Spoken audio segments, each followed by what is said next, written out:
Good morning बच्चों।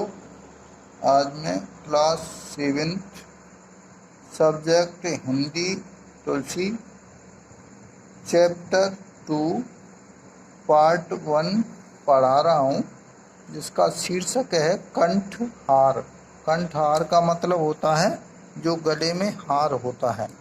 तो इसी प्रस्तुत जो पाठ है, इस प्रस्तुत पाठ में एक ऐसी युवती की कहानी है जो ऐश्वर्यपूर्ण जीवन जीने का दिखावा करने के कारण अपने जीवन का लंबा समय मुश्किलों से भर देती है।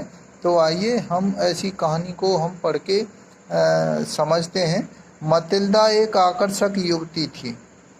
एक साधारण परिवार से संबंध होने पर भी वह किसी अमीर घर की ही लगती थी।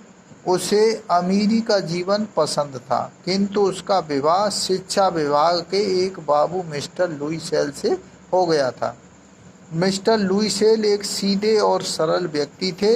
हमेशा अमीरी और ऐश्वर्यपूर्ण जीवन जीने के बारे में सोचते रहने के कारण मतिल्दा दुखी रहती थी। तो उनके अपने सपने और आशाएं बड़ी ऊंची थीं। वह सदा शानदार दावतों, महंगे चांदी के बर्तनों, गहनों, कपड़ों आदि के सपने देखती रहती थी।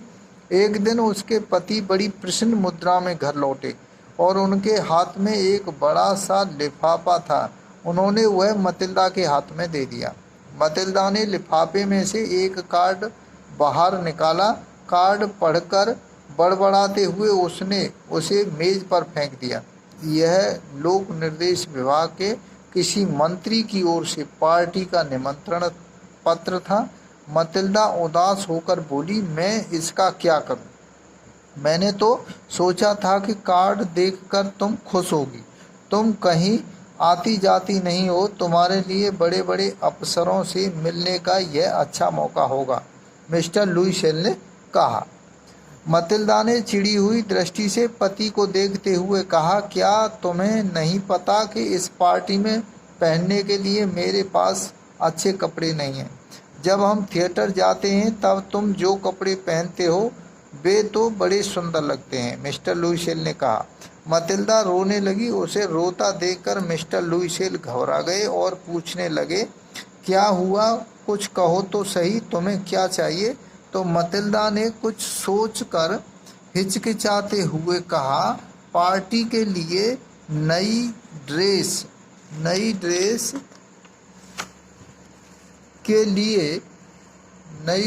के लिए यही कोई 400 फ्रेंच चाहिए होंगे। इतनी रकम सुनकर मिस्टर लुइसेल का चेहरा पीला पड़ गया। उन्होंने अपनी ही रकम अपने लिए शिकार खेलने वाली बंदूक खरीदने के लिए बचा रखी थी।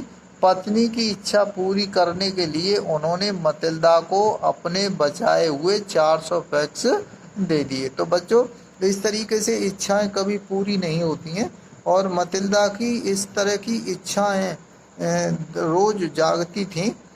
तो इस प्रकार जो बाकी का हिस्सा है, बाकी की कहानी है मतिल्दा के से संबंधित, वो मैं आप लोगों को कल बताऊंगा, माने अगले वीडियो में बताऊंगा। So thank you.